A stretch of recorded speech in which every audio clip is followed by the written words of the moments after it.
Nous commençons maintenant notre prédication. Nous allons nous lever.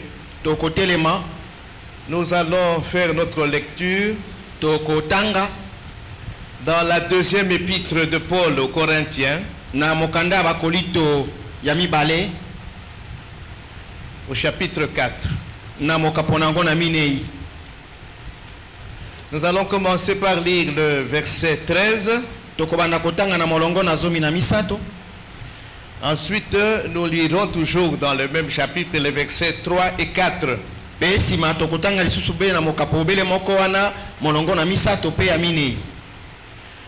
2 Corinthiens 4, verset 13.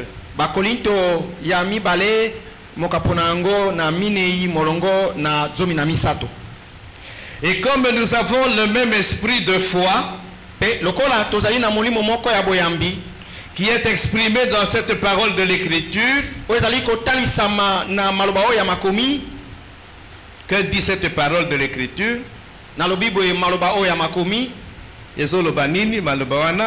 J'ai cru, c'est pourquoi j'ai parlé.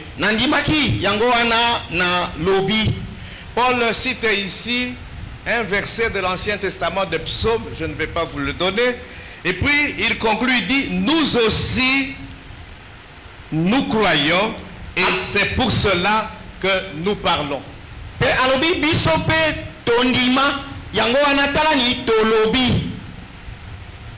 Verset 3 à 4. Si notre évangile est encore voilé, il est voilé pour ceux qui périssent, pour les incrédules, dont le Dieu de ce siècle a aveuglé l'intelligence,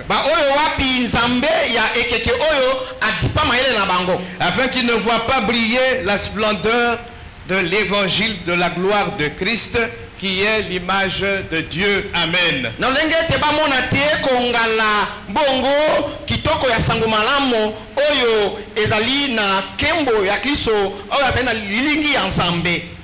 Amen. Amen.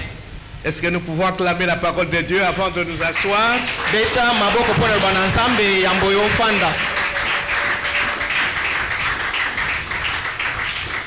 Asseyons-nous.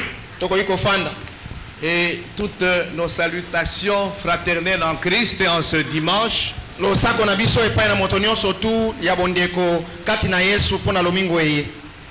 C'est le premier dimanche du mois de mars 2024.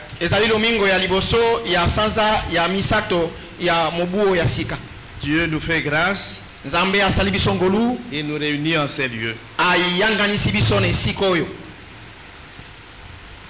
Nous continuons de parler de l'évangélisation. Nous avons dit que notre responsabilité, c'est de proclamer, de partager avec tout le monde la bonne nouvelle de Jésus-Christ.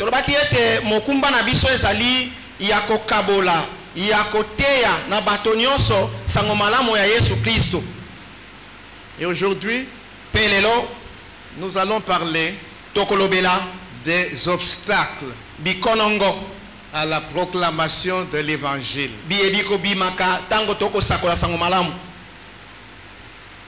Il y a des obstacles qui relèvent de nous croyants, de nous chrétiens, enfants de Dieu.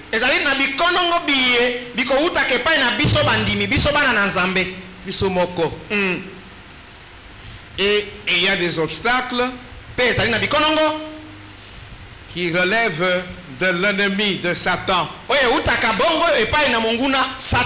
qui nous laissera tout faire. Il nous laissera tout faire, mais pas évangéliser, pas gagner des âmes.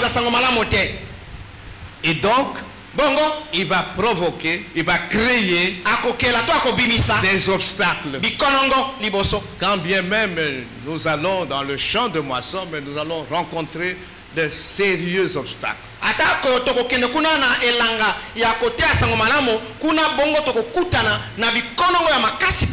Donc c'est important de le savoir.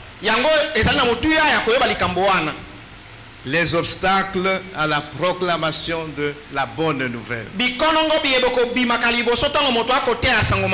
Aujourd'hui, avec le temps qui nous est imparti, nous allons uniquement parler des obstacles qui relèvent de nous, chrétiens, disciples.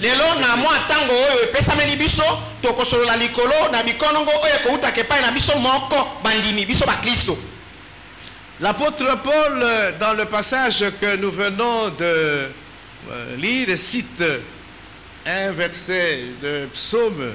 Il dit, j'ai cru, c'est pourquoi j'ai parlé. Nous aussi, tous ceux qui avons cru, nous ne devrions pas nous taire. Nous devons parler, nous devons témoigner, nous devons proclamer la bonne nouvelle. Quelqu'un qui a réellement cru, il ne peut plus se taire. Il parle, il témoigne. S'il ne parle pas, sa foi est mise en doute. Alors, nous allons passer en revue quelques objections, quelques excuses les plus couramment utilisées, avancées par les croyants que nous sommes en ce qui concerne le partage de la bonne nouvelle.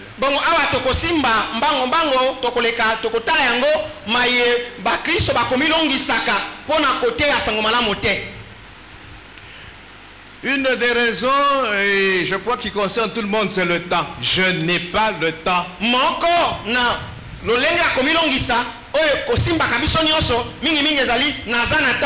n'avons jamais le temps et nous n'aurons pas le temps.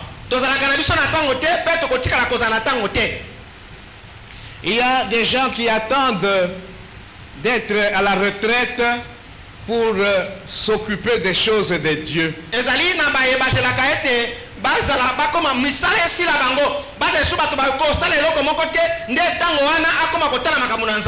Parce qu'à ce moment-là, il a du temps. Mais je voudrais rappeler à nous tous que Dieu donne à tout le monde, croyant ou non croyant, 24 heures dans une journée.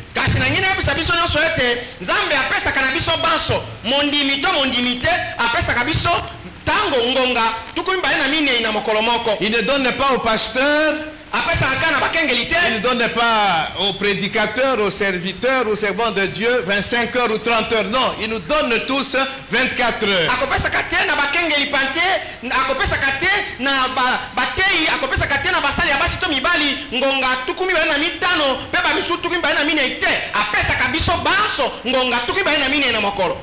Mais il faut savoir faire usage de ce temps. Le temps est très précieux. Et nous ne payons pas la dîme du temps. 10% de 24 heures, ça fait quoi? Un dixième de 24 heures.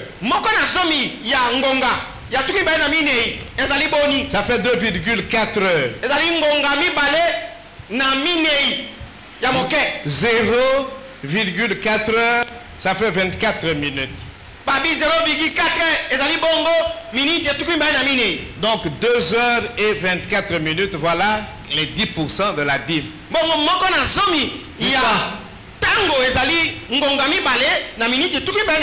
Mais nous n'avons jamais le temps.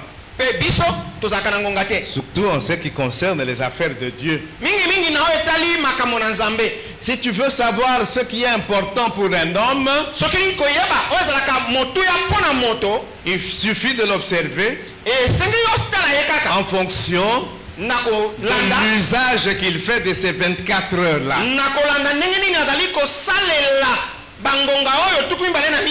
Il mettra plus de temps dans les choses qu'il estime avoir plus de valeur. Amen. Hein? Amen. Oui, c'est ça. Donc, la première excuse, c'est je n'ai pas le temps d'aller évangéliser.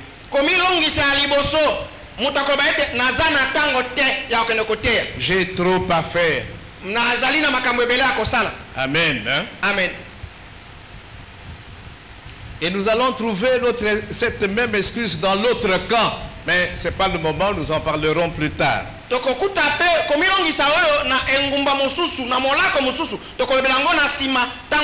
Les personnes auprès de qui nous allons pour leur apporter la bonne nouvelle, cette excuse-là, nous allons la retrouver. Je n'ai pas le temps, ce n'est pas le moment.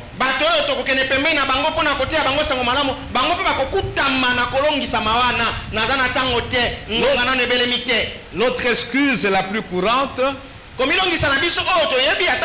c'est quoi? C'est que il y a des gens qui se disent, des disciples, des enfants de Dieu qui disent non, l'évangélisation c'est l'affaire des pasteurs, c'est l'affaire des prédicateurs, c'est l'affaire des gagneurs d'âmes.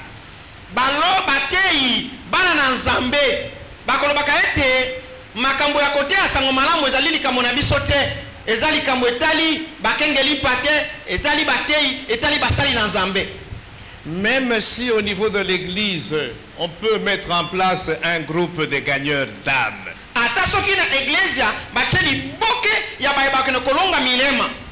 L'évangélisation est l'affaire de tout disciple, de tout enfant de Dieu.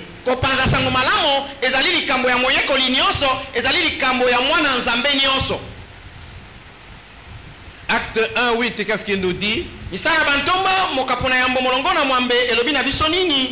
Vous recevrez une puissance, le Saint-Esprit survenant sur vous.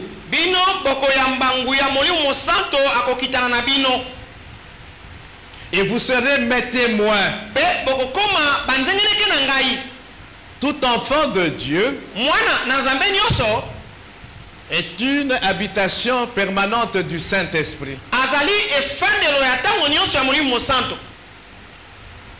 Et donc, il a en lui tout ce qu'il faut pour être témoin de Jésus-Christ.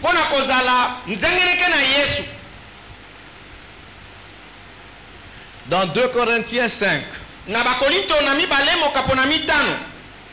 18 à 20,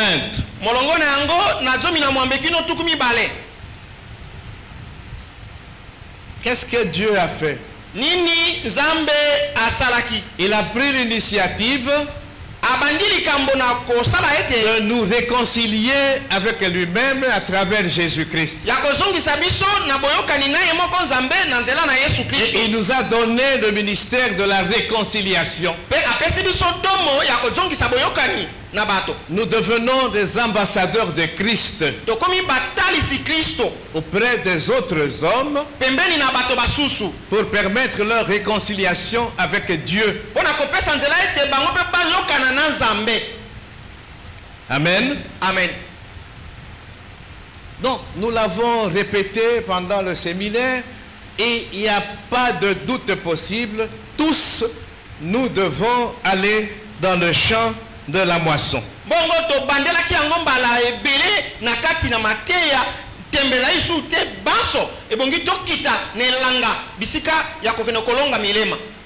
Qu'il y ait ou non un groupe dans l'église des gagneurs d'âmes, nous sommes tous concernés. Amen. Amen. Ne soyons plus ignorants, parce que le Dieu de ce siècle veut que nous soyons ignorants de ces choses.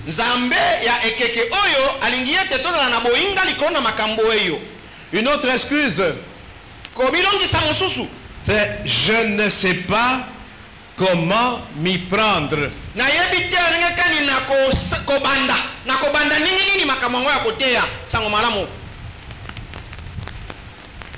C'est une excuse qui peut être valable dans certaines communautés, dans certaines églises, effectivement.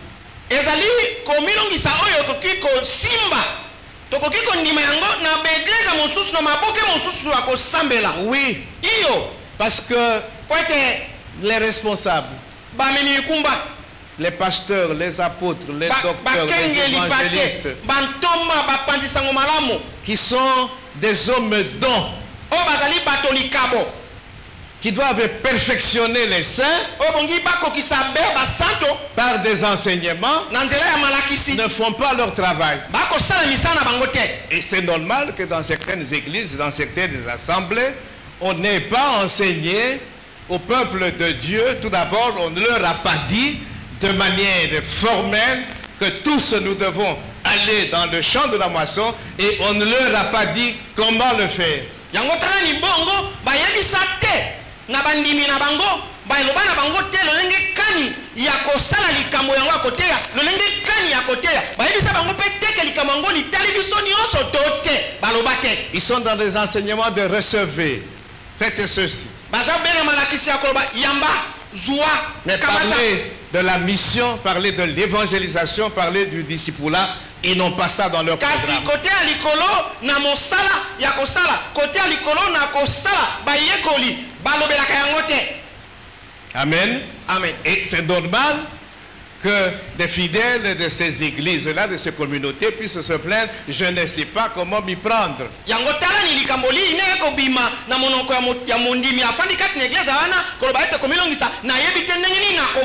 Mais ce n'est pas le cas ici chez nous. Parce que nous avons pris le temps depuis des années et des années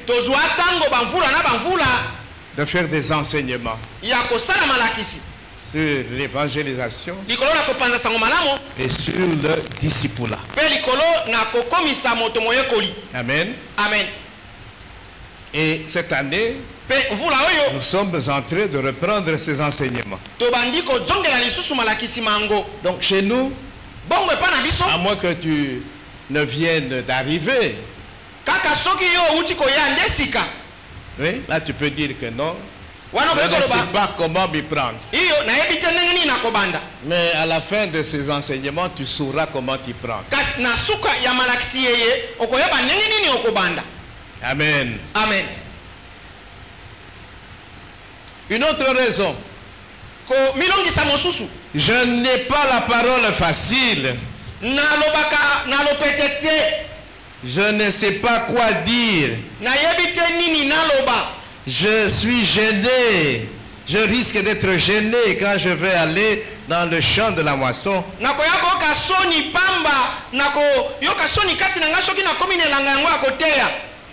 Donc même la famille nayo, même na musala, avec tes collègues de service, avec ma collègue nayo, Bozotanga et tout ça, donc tu as peur, tu as honte quoi, tu ne sais pas parler. Mais non, vous parlez politique et tout cela. Amen. Donc voilà encore une autre raison qui vient s'ajouter. Non, je ne sais comment m'y prendre, je ne sais pas parler, je ne sais quoi dire, et ainsi de suite.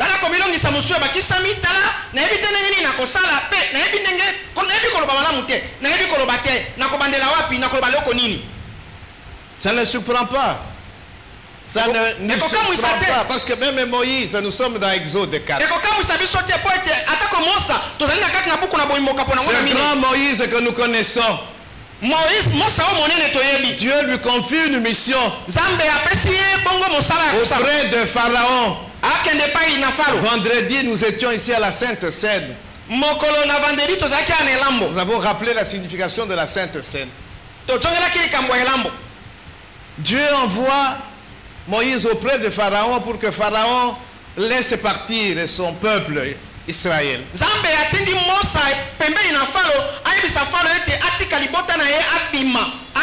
Chapitre 4 d'Exode. À partir du verset 10. Moïse dit à l'Éternel: Ah Seigneur, je ne suis pas un homme qui ait la parole facile. Et ce n'est ni d'hier ni d'avant-hier, ni même depuis que tu parles à ton serviteur. Car j'ai la bouche et la langue embarrassées. C'était vrai. L'Éternel lui dit: Qui a fait la bouche de l'homme et qui rend muet ou sourd Qui rend voyant ou aveugle. N'est-ce pas moi l'Éternel? Dieu nous pose la même question ce matin. Pour nous qui disons, qui prenons pour prétexte le fait que je ne sais pas parler, ceci, cela. Il nous pose la même question. Va donc.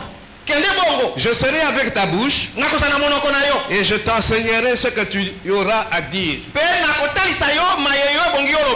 Ce n'est pas suffisant pour Moïse. Verset 13. Moïse dit: Ah Seigneur, envoie qui tu voudras envoyer. Il n'y a réponse à Moïse. C'est ce que nous disons un peu. Qui enverrai-je?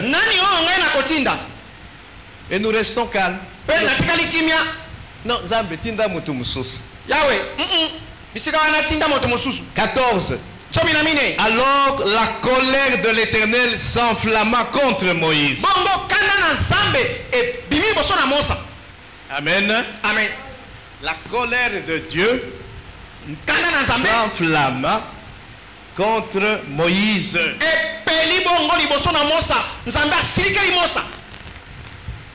Malgré tout ce que Dieu lui a dit, qui a fait la bouche de l'homme? Qui rend muet? C'est lui. Donc puisqu'il rend muet, il peut enlever le mutisme dans l'homme.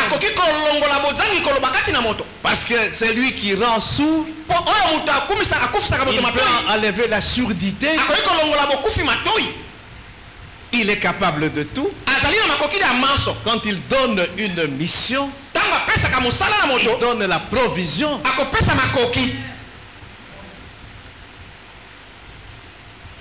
Donc toutes ces raisons-là, toutes ces excuses, c'est en fait un refus. Nous allons en parler tout à l'heure. C'est une forme de refus déguisé.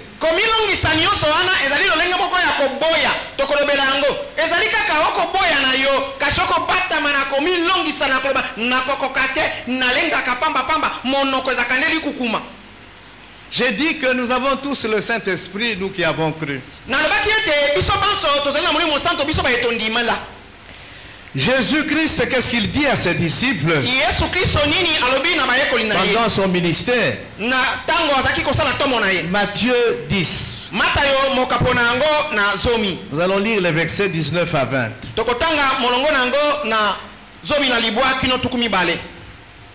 Il dit, mais quand on vous livrera, je suis au verset 19. Hein? Matthieu 10, 19. Mais quand on vous livrera, ne vous inquiétez ni de la manière dont vous parlerez, ni de ce que vous direz. Ce que vous aurez à dire vous sera donné à l'heure même. Car ce n'est pas vous qui parlerez, c'est l'Esprit de votre Père qui parlera en vous. Celui qui a l'Esprit de notre Père, il n'a pas à s'inquiéter. Étienne se retrouve devant des gens pour discuter la parole de Dieu. Mais puisqu'il était rempli du Saint-Esprit, il les a confondus. Il les a mis dos au mur. Ils se sont fâchés.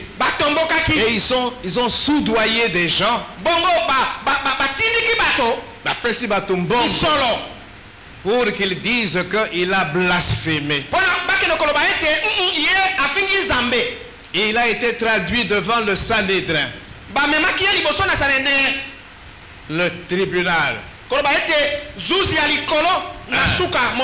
en Israël. Et devant le Sanhédrin, rempli du Saint-Esprit, il a parlé. Mais malgré ça, la bomaki est. Amen. Nous avons le Saint-Esprit. Oui, nous ne savons pas parler. Nous ne savons pas prier. Mais le Saint-Esprit, il met les paroles qu'il faut dans notre bouche. Et nous ne devrions pas avoir peur. La peur de dire que non, je ne sais pas ce que je vais dire. Yokende. Mais compte sur le Saint-Esprit. Toi-même, tu seras surpris des paroles qui sortiront de ta bouche. Amen. Amen. Une autre raison, j'ai peur d'aller seul. Je veux aller, mais j'ai peur d'aller seul. Oui, ça peut paraître légitime, cette peur-là, d'aller seul.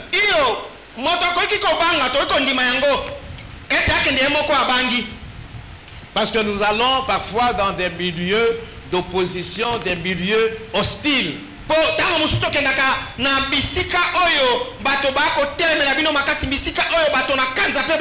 Et on peut avoir peur. Mais n'ayons pas peur.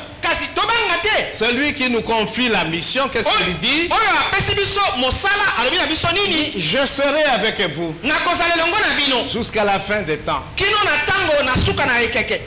Allez, faites de toutes les nations des disciples. Je serai avec vous. C'est une assurance. Donc même si je suis seul, il y a la promesse que Jésus sera avec moi. Et là, je n'ai plus peur. Amen. Amen. C'est Dieu qui a parlé. Cette promesse ne vient pas de mon pasteur. C'est Jésus lui-même. C'est lui qui a donné cet ordre-là. Il dit, je serai avec vous. Oui, il est bon de se faire accompagner. Nous recommandons effectivement d'être à 2, à 3. Ce n'est pas une mauvaise chose. On peut se compléter. Quand tu es encore à tes débuts, tu peux te faire accompagner de quelqu'un qui a de l'expérience et qui est aguerri dans le domaine.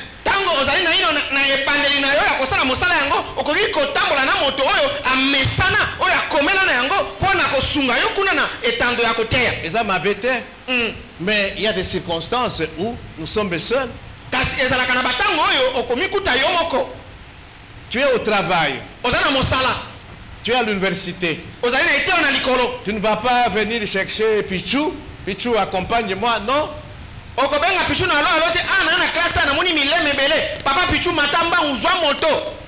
C'est ton milieu naturel, Toloba.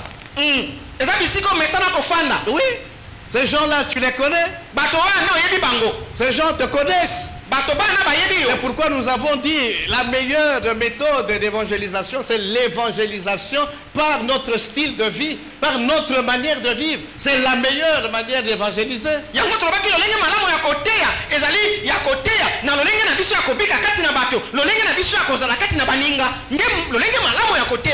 gens te voient, les gens qui sont autour de toi, ils voient ta manière de vivre. Et ils apprécient cette manière de vivre. Et le jour où tu les approcheras, ces gens ne vont pas refuser. Et tu en profites pour annoncer la bonne nouvelle. Donc, ils ont m'appelé d'être accompagnés. Parce que si nous allons dans Luc 10, le Seigneur envoie 70 disciples. Ça, c'est la deuxième fois. La première fois, c'était 12. La deuxième fois, 70. Mais il dit, allez 2 à 2. Ça m'a bêté.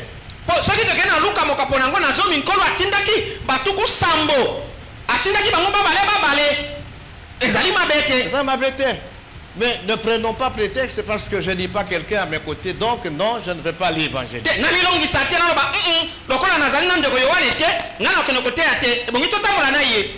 Quand tu vas dans ta famille, auprès de ceux qui n'ont pas encore reçu le Seigneur Jésus comme leur sauveur personnel, tu vas te faire accompagner?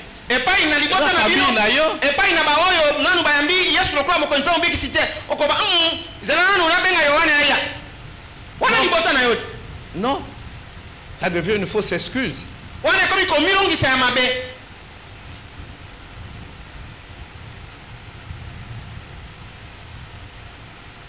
Une autre excuse. J'ai peur d'être rejeté.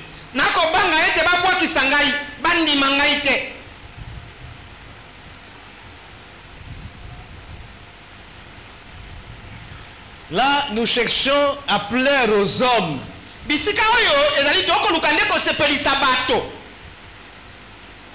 Si je veux annoncer la bonne nouvelle,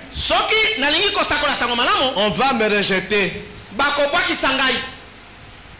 Oui, les gens aiment entendre ce qui leur plaît. Mais dans les choses de Dieu, il y a des choses qui ne vont pas forcément plaire aux gens.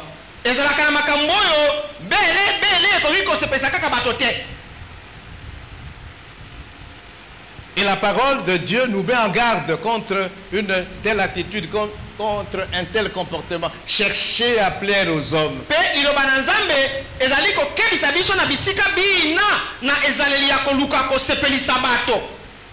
Non. Quand je viens ici vous annoncer la parole de Dieu, je ne vais pas chercher à vous plaire. Je vous dis ce que dit la parole de Dieu.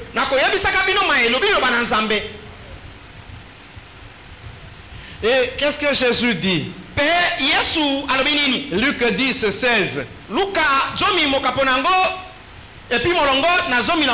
Luc 10, 16. Jésus savait ces choses, c'est pourquoi à l'avance il a averti ses disciples.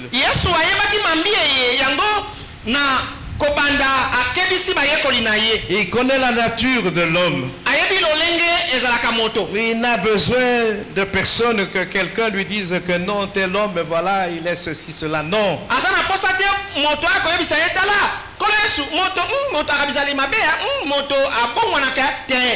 Il connaît ceux qui ont réellement cru en lui. Alors dans Luc 10, 16, qu'est-ce qu'il dit? Celui qui vous écoute m'écoute. Et celui qui vous rejette me rejette. Et celui qui me rejette, moi, Christ, rejette celui qui m'a envoyé. Donc, c'est une fausse excuse. Je veux être rejeté. Ce n'est pas toi qu'on rejette. C'est Christ que l'on rejette. Parce que toi, tu vas annoncer la bonne nouvelle de Jésus-Christ. Et Christ nous avait déjà averti.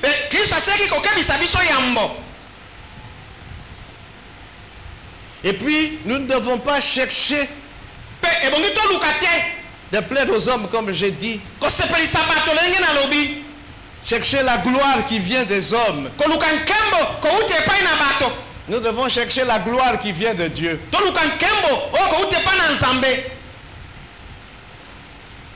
Donc, que l'on me rejette ou que l'on m'accepte, ça m'importe peu. Ma mission, c'est d'annoncer, de proclamer la bonne nouvelle de dire que Jésus-Christ est mort pour nos péchés et qu'il est possible d'éviter d'être perdu éternellement. Il suffit tout simplement de placer sa foi en Jésus-Christ.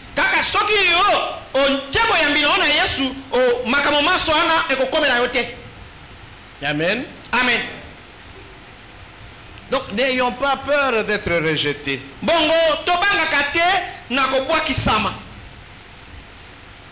Jésus, dans Jean 15, à partir du verset 18, il avertit déjà les disciples. Il dit: le monde m'a haï. Christ a été rejeté. Il est venu parmi les siens et les siens ne l'ont pas reçu.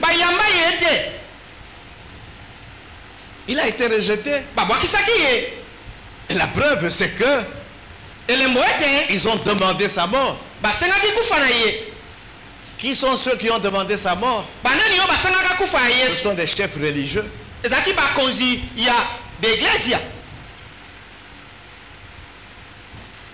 Il dit: le monde m'a haï. Et vous, puisque vous êtes mes disciples, le monde vous haïra. Ne soyez pas surpris. Donc quand il y a le rejet, nous ne devrions pas être surpris. Et cela ne devrait pas nous faire peur.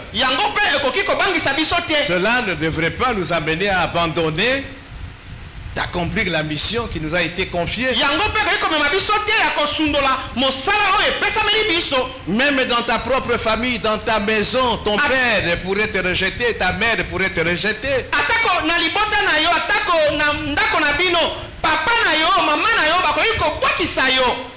Dans l'histoire de l'église, il y a des gens qui ont tué leurs enfants, qui ont fait exécuter leurs enfants parce qu'ils avaient cru en Jésus-Christ.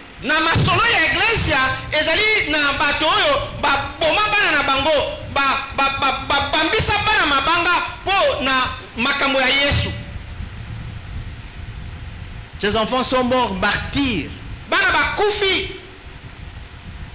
tués par leurs propres parents.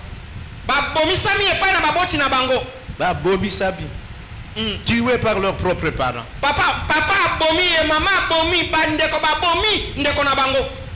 Parce qu'ils ont cru en Jésus-Christ. Qu'est-ce que nous pouvons attendre du monde? N'attendons pas l'approbation du monde. Non. Satan ne permettra pas que le monde puisse nous applaudir. Le monde continuera de nous combattre. Quand nous allons dans l'évangélisation, c'est un combat. Un combat contre Satan et ses sbires, ces gens.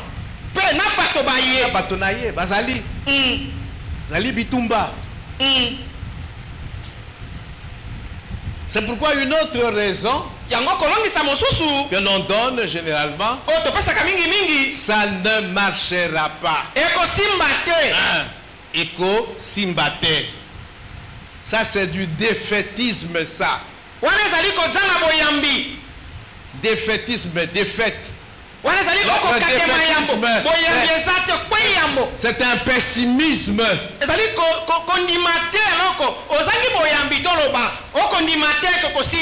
Pessimisme. Donc avant Okendeko Bunda, Yozomon a déjà défaite. Avant même Okendeko Bunda, au tenté Yakobunda. Au lobby déjà Ekosimba. On a une stratégie à Satan. A suggéré une idée le défaitisme.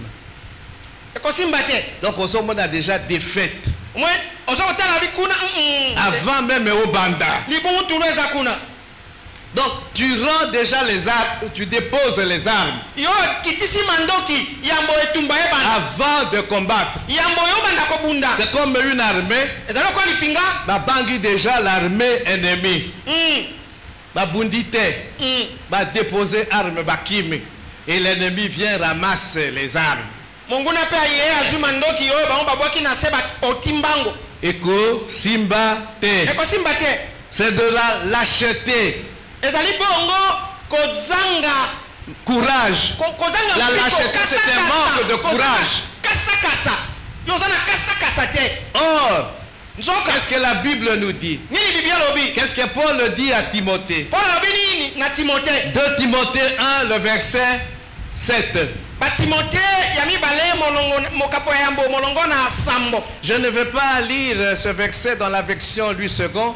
Je vais vous la donner dans la version Alfred Cohen.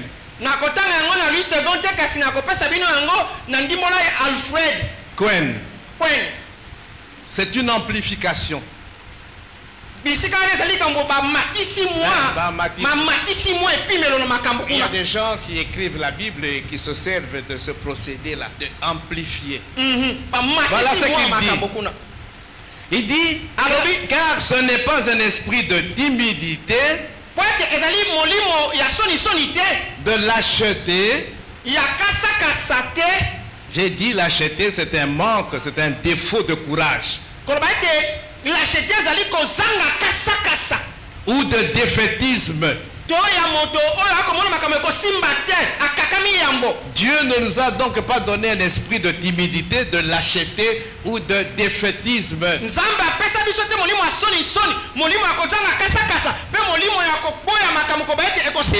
Non. Mais il nous a donné un esprit de courage.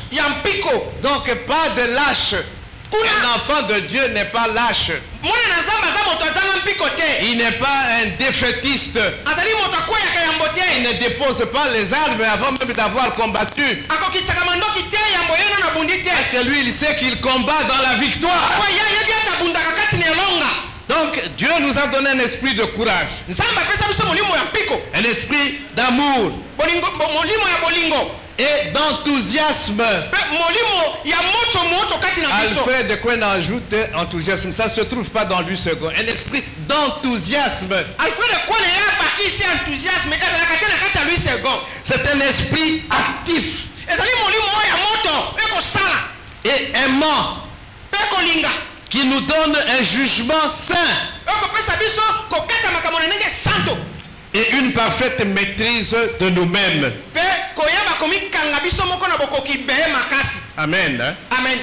Donc un véritable enfant de Dieu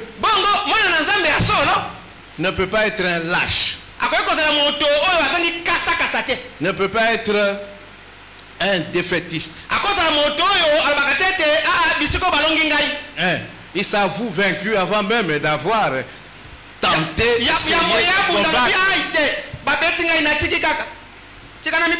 il oublie qu'il est plus que vainqueur par celui qui l'a aimé. C'est un faux enfant de Dieu.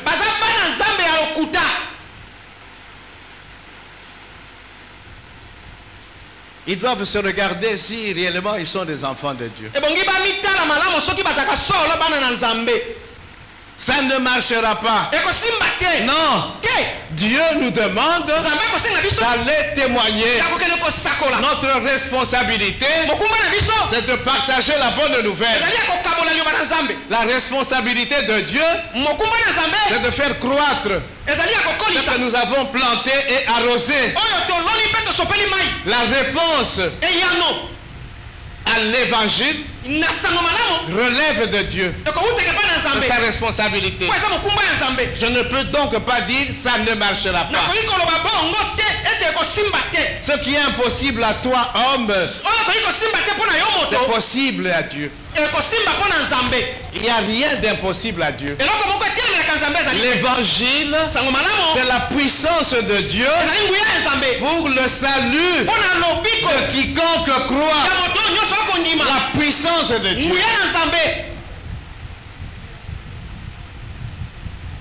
Et Paul le dit, Apollos, moi j'ai planté, moi Paul. Apollos a arrosé. Et c'est Dieu qui a fait croître.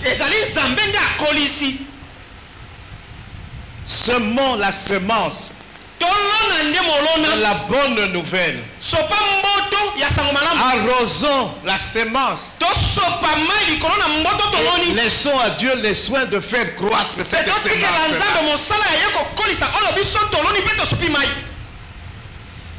À chacun sa part. Alors, cessons cette excuse-là, ça ne marchera pas.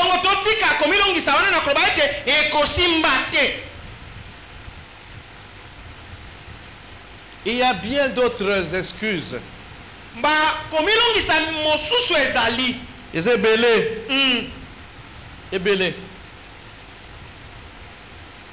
D'ailleurs,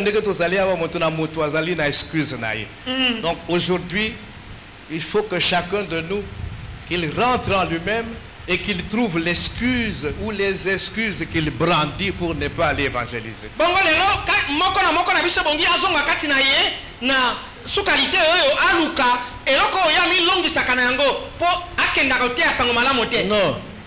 Daniel, même pas la souka. Mais maintenant que nous parlons, eloko na milongisa kanango eza nini oyo na longisa makanango pona bana keno kotea te po na milengisa makolo po na jongisa matambe sika eloko ngo za kanini. C'est parce que tu ne sais pas ce que tu vas dire. C'est parce que tu as toujours cru que c'est l'affaire des pasteurs et d'un groupe dans l'église.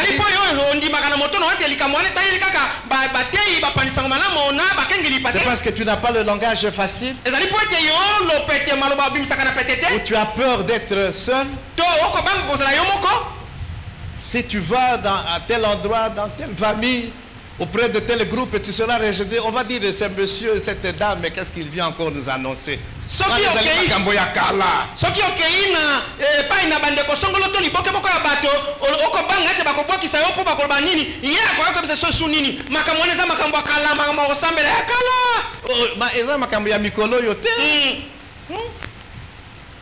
Donc tu as peur. Oh, ça ne marchera pas. J'ai essayé plusieurs fois. Et Simba quitté. Mais ça dépend maintenant.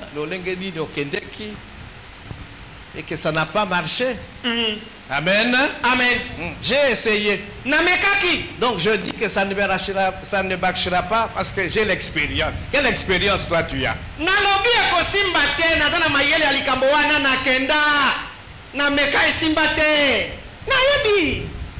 Mais au Kenda, avec ma force d'ailleurs, avec ma qualité d'ailleurs, intelligence, sagesse d'ailleurs, c'est comme ça que Simba quittait. Mais ce qui est ok avec Yesu. Alléluia. Et que Simba. Amen. Au Kenda, Kayomoko, n'a pas diplôme aux Anangwebele, Koleba Koloba, Nabi Koloba, Nalzana Lopetia, Malubana Monoko. Au Kenda Kayomoko, n'a pas français na yo, n'a lingala na yo. Kasokendaka na Yesu te. Nzoka likamone za likamunde ya Yesu. J'ai rencontré à Lumbashi un professeur d'université, institut supérieur. Quand on parlait de la parole de Dieu à l'Obi, mais Bible, il dit j'ai appris ça à l'école. Et encore lui, il a appris ça en anglais.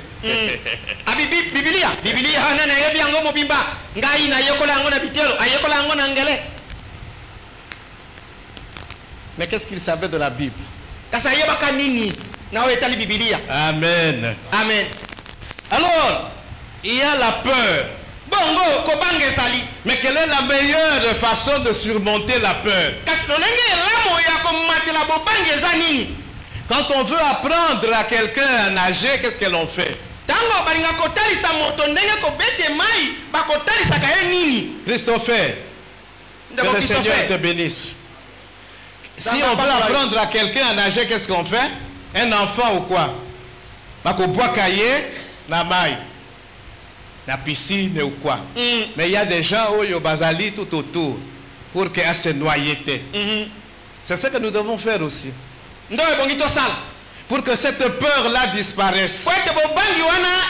Entrons dans le champ de moisson. Et nous serons surpris. Amen. Parce que nous verrons la puissance de Dieu. Dieu ne donne pas sa gloire à quelqu'un d'autre. Dieu ne peut pas permettre que quelqu'un aille parler en son nom, témoigner, et puis un joyeux échec. Non. Même les Moïse qui ont désobéi à Dieu va parler au rocher. Lui, il va frapper le rocher, mais l'eau est sortie parce que Dieu ne pouvait pas donner sa gloire à quelqu'un d'autre.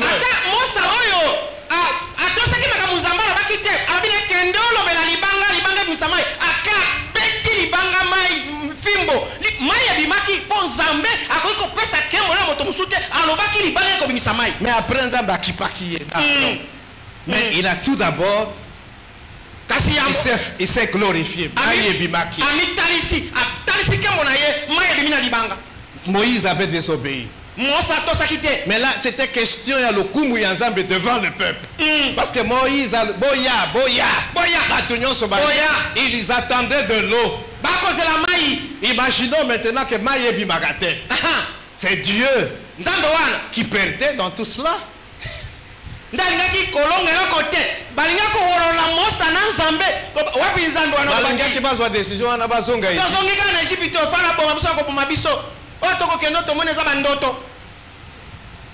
Dieu ne donne pas sa gloire à quelqu'un d'autre. Donc allons dans le champ de moisson. Nous serons surpris nous-mêmes. La peur va disparaître. Nous verrons la puissance de Dieu. Nous verrons le secours de Dieu. Celui qui a dit, je serai avec vous. Nous expérimenterons la fidélité de Dieu. Le psalmiste dit que sa fidélité l'environne. Il est fidèle. Ce qu'il a dit, il le fait. Il le fera toujours. Cessons d'avoir peur. Et jetons-nous à l'eau. En fait, le plus grand obstacle pour nous qui nous disons enfants de Dieu, c'est tout simplement la désobéissance. C'est ça. C'est la désobéissance tout simplement.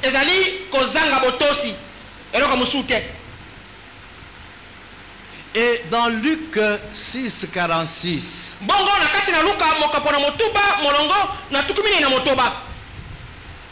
Jésus nous interpelle. Pourquoi m'appelez-vous Seigneur, Seigneur, et ne faites-vous pas ce que je dis?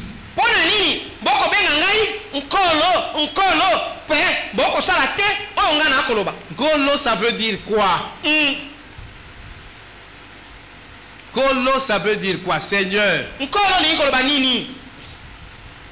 Quand nous acceptons Christ comme notre sauveur personnel et notre Seigneur, Seigneur, ça veut dire quoi?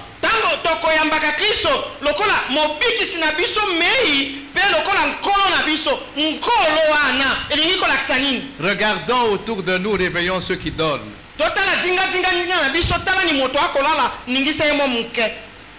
Seigneur, ça veut dire quoi? C'est le Seigneur de ma vie. C'est-à-dire c'est lui qui dirige maintenant ma vie. Je ne fais plus ma volonté. Je fais sa volonté.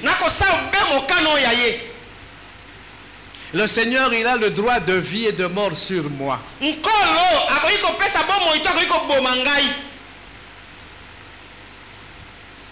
J'étais avant sous la seigneurie de Satan.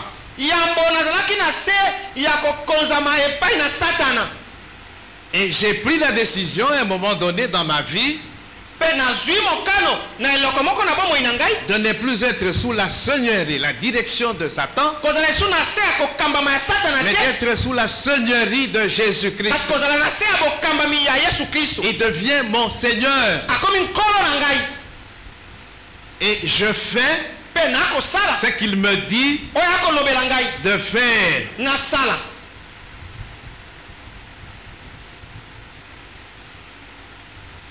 Non, n'appelons pas Jésus Seigneur si nous ne faisons pas ce qu'il nous dit de faire. Ne l'appelons plus Seigneur. Donc c'est la désobéissance. Nous avons parlé de Paul devant le roi Agrippa quand nous parlions des différentes méthodes d'évangélisation. Nous avons parlé du témoignage personnel.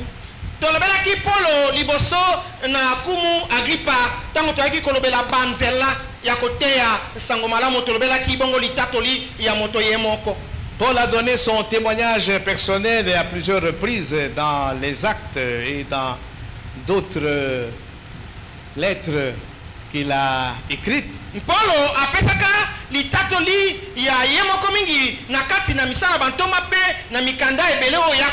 Mais devant le roi Agrippa, il lui a dit comment il a rencontré Jésus sur le chemin de Damas. Et à la fin, qu'est-ce qu'il lui dit?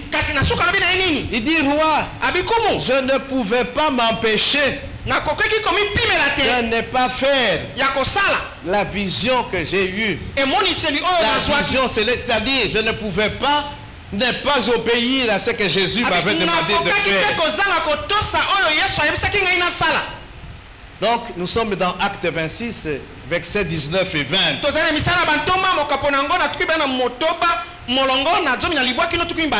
En conséquence, roi Agrippa, je n'ai point résisté à la vision céleste. Verset 20.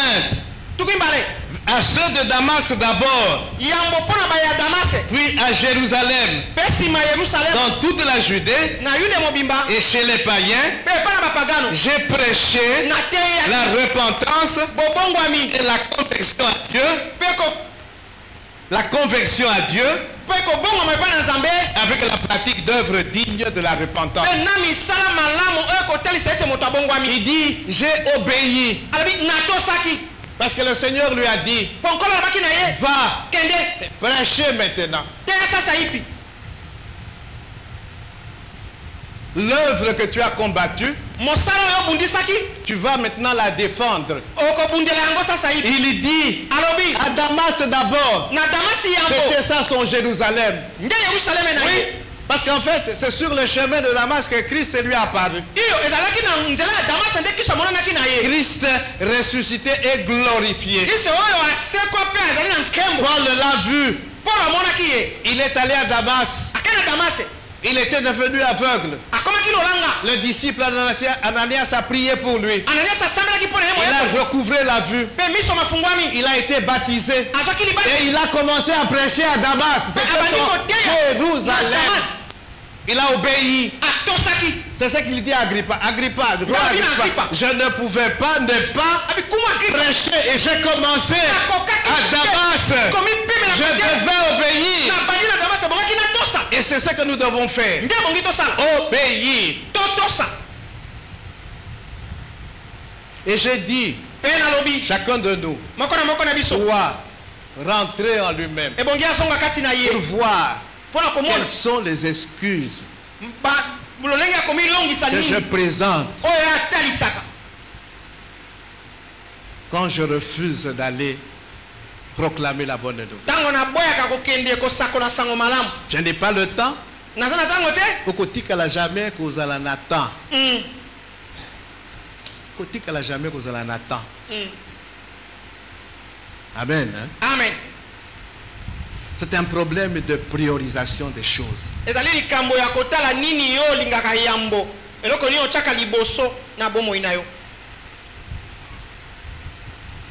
Tu as le souci des intérêts de Dieu. Donc chacun de nous, dans nos maisons, rentrons en nous-mêmes. Il faut que nous trouvions ces excuses-là. Mais quelles sont les plus importantes?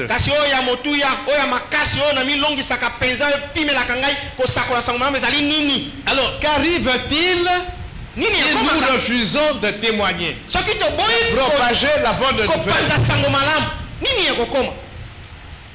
La première chose, nous le savons, nous venons de le dire, nous sommes des rebelles tout simplement. Rebelles à la parole de Dieu.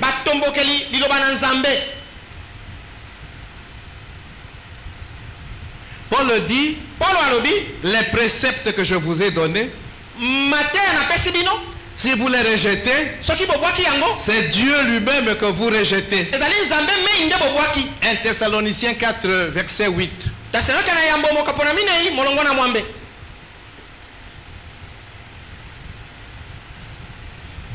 La désobéissance, la rébellion à Dieu montre tout simplement que nous n'aimons pas Dieu.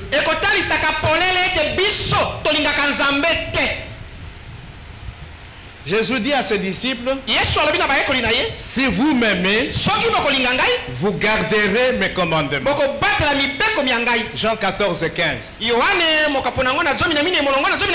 Refuser d'évangéliser, c'est désobéir au commandement de Dieu. Et ce n'est pas aimer Dieu. Il peut crier que tu aimes Dieu. Oui, c'est bien.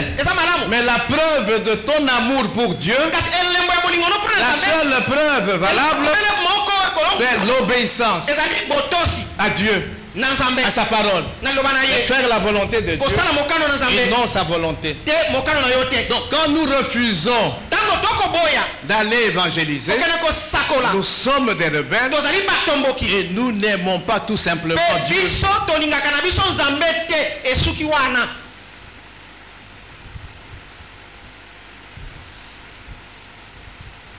Nous sommes des rebelles.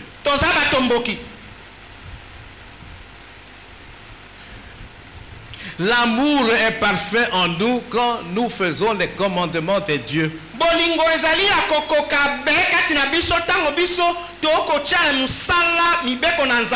Allons relire 1 Jean chapitre 2 versets 4 à 6. 1 Jean 2 4 à 6. Le deuxième aspect, quand nous refusons d'évangéliser, nous n'avons pas de compassion pour les perdus.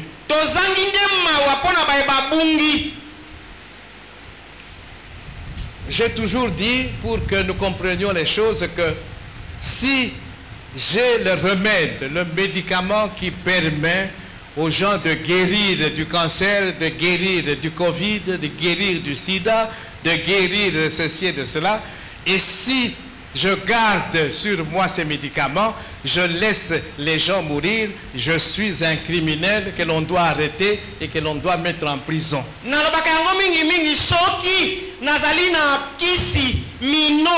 Oyo ko bikisa bokono ya cancer nazali na mino oyo ko bikisa bokono ya sukali nazali na mino ko bikisa bokono ya sida bongo ngai na bombi makoki mana mino mana na pesi motote babinga nazali mobomi. Est-ce que nous comprenons? Nous n'avons pas la compassion des âmes perdues. Nous voyons déjà, nous savons que Mototel, s'il continue sa vie, son lieu final, c'est l'enfer, mais nous le laissons avec joie aller en enfer. C'est criminel ça. Tozalina mawaya milema te, tozalina mawaya batote. Tebi moto pakala songolo elenge wana, mama wana, tata wana. Na ezaleli oyo akotambola nango makambo akosala, suka na ye akokende na lifelo na moto akozika, akopela. Kasi otali yo kotika ye, tika akende kozika, ya benga mapona kozika, ye fwazika kaka. Balobi yo, ozamo bomi. Tolongola Yesu. Maintenant, venons-en à nous les hommes en matière de compassion. Je vais prendre l'exemple de Paul.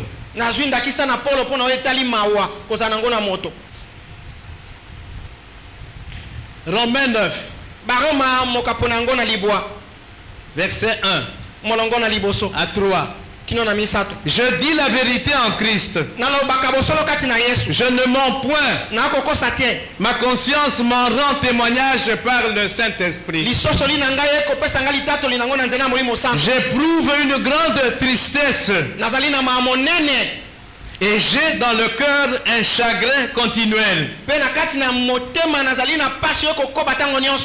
Car je voudrais moi-même être anathème et séparé de Christ pour mes frères, mes parents selon la chair.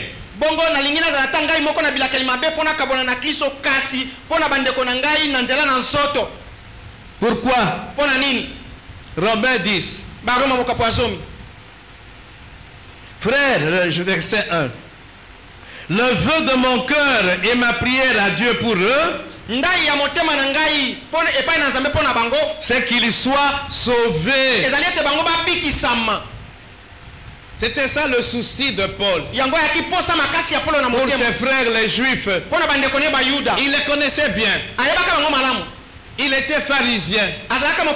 Il savait comment il vivait.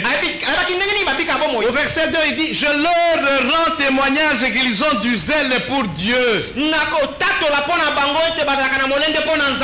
Un zèle sans intelligence. Donc ils ne pouvaient pas être sauvés. Ne connaissant pas la justice de Dieu et cherchant à établir leur propre justice, ils ne se sont pas soumis à la justice de Dieu. Car Christ est la fin de la loi pour la justification de tous ceux qui croient. Les Juifs n'avaient pas compris cela. Ils avaient leur propre justice et ils pensaient que cette propre justice pouvait les amener au salut. Et ça faisait mal à Paul. Ils sont zélés, mais sans intelligence. Ils ne connaissent pas la justice de Dieu. Ils croyaient que en obéissant à la loi, ils pouvaient sauver, pouvaient être sauvés. Mais personne n'a pu accomplir comme il fallait la loi. Christ est la fin de la loi pour la justification de ceux qui croient. C'est la foi.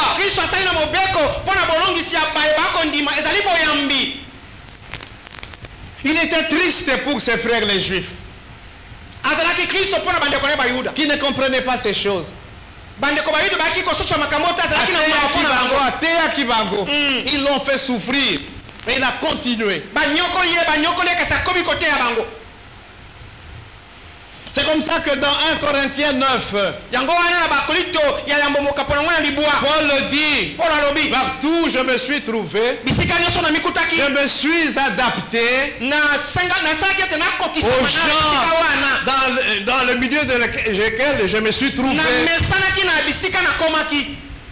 Ceux qui étaient sans loi, j'ai fait comme si j'étais sans loi. Je suis sous la loi de Christ. Les faibles, parmi les faibles, je me suis fait faible. Et ainsi de suite.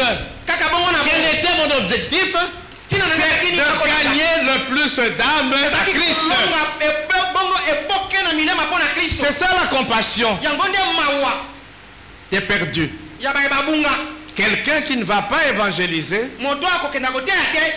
Il ne se soucie pas des perdus. Alors, je me pose la question si réellement cette personne est sauvée.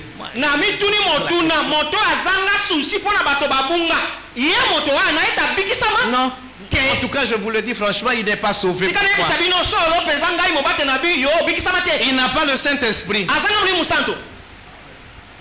Je suis désolé.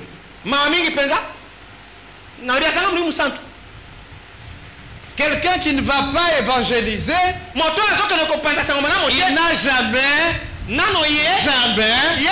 fait l'expérience de l'amour de Dieu et du pardon de Dieu.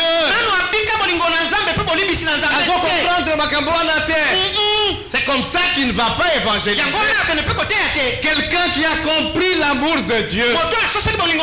Dieu a tant aimé le monde qu'il a donné son Fils unique afin que quiconque croit en lui ne périsse point, mais qu'il ait la vie éternelle. Quelqu'un qui a expérimenté ça, il ne se tait pas. Il ne se tait pas. J'ai cru. C'est pourquoi j'ai parlé.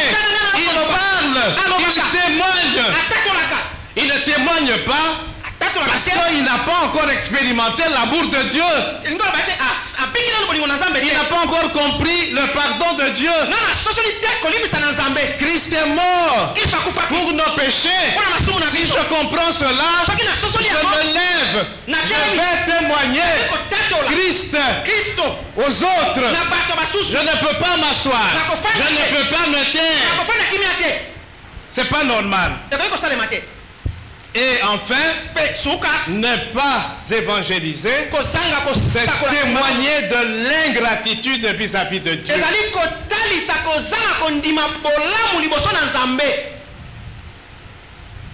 C'est de l'ingratitude tout simplement. Et Dieu n'est pas avec les ingrats. Les lépreux se présentent devant Jésus. Jésus, guéris-nous. Ok, allez vous présenter devant les sacrificateurs. Chemin faisant, qu'est-ce qui arrive? Ils sont guéris. Mais il y a un seul qui rentre. Témoigner sa gratitude. Dire merci. Et rendre gloire à Dieu. 10% des gens, Yabato, témoignent leur gratitude à Dieu. Les 90 autres pourcents sont ingrats. Dieu n'aime pas les ingrats. Dieu s'est réconcilié avec toi à l'aide de Christ. Il te laisse sur la terre. Il ne te ramène pas au ciel pour que tu évangélises. Mais toi, tu te tais, tu te tournes les pouces. C'est de l'ingratitude. Et tu risques de payer un jour chèrement cette ingratitude. J'ai parlé de Paul, mais c'est quelqu'un qui savait témoigner sa gratitude à Dieu. Il dit, j'ai persécuté l'église.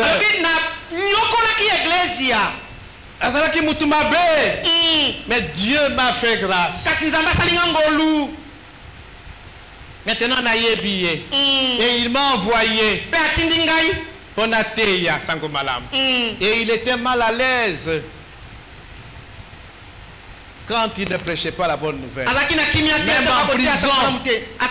Et il demandait qu'on prie pour lui, pour qu'il prêche, pour qu'il trouve les mots justes. Parce que il devait témoigner de la gratitude à celui qui l'avait sauvé. Nous sommes des ingrats quand nous n'allons pas témoigner Christ. Et Dieu n'aime pas les ingrats.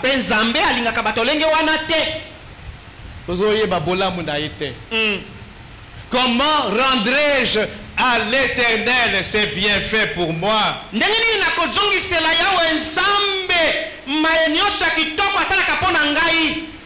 Psaume 116, 12.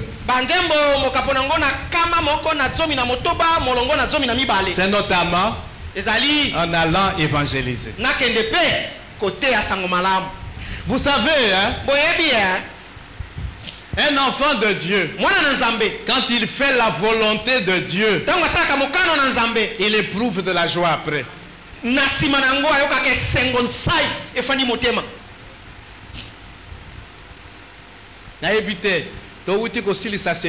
Ça nous a pris 2 semaines.